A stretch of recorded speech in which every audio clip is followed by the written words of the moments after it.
So I was reading your new book today, The Mindful Body, Thinking Our Way to Chronic Health.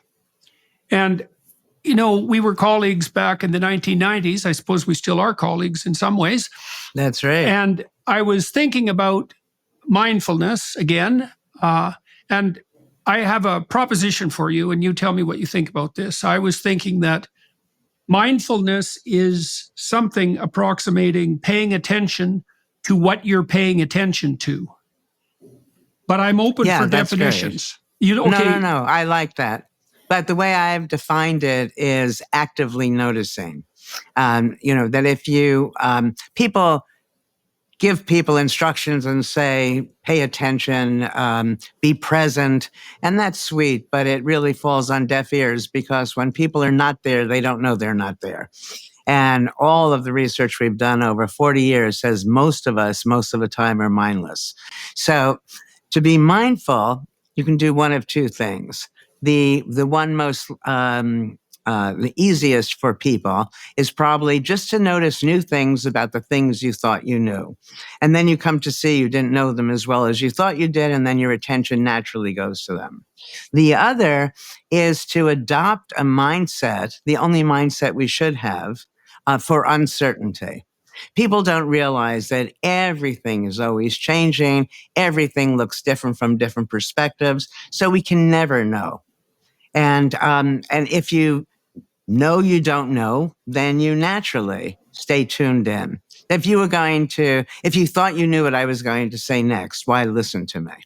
So Jordan, it's fun when I lecture. I often begin a lecture and I ask people. So I'll ask you, how much is 1 + 1? And people are annoyed with me because they think it's ridiculous. And then they dutifully say 2. But it's not always 2. If you add 1 cloud plus 1 cloud, 1 + 1 is 1. Add 1 pile of laundry plus 1 pile of laundry, 1 + 1. Add 1 wad of chewing gum to 1 wad of chewing gum, 1 + 1 is 1. So in the real world, 1 + 1 probably doesn't equal 2 as more often as it does. And the problem is that we're all taught absolutes. We're taught facts that we think are unchanging. And when you think you know, you don't pay any attention. So that's why I like the 1 + 1, because that's the most basic, where people think surely they have the right answer. I must tell you, so I was at this horse event many years ago. It changed my life. This man came over and asked me if I'd watch his horse for him because he was going to go get his horse a hot dog. I'm Harvard, Yale all the way through. Nobody knows better. People know as well that horses don't eat meat. They're herbivorous, right? He comes back with the hot dog and the horse ate it. And it was at that moment that everything I thought I knew, I realized could be wrong, which for me was very exciting because that opened up a world of possibility. When was that? Oh, God, that was about a long time ago. I'd say maybe even 30 years ago.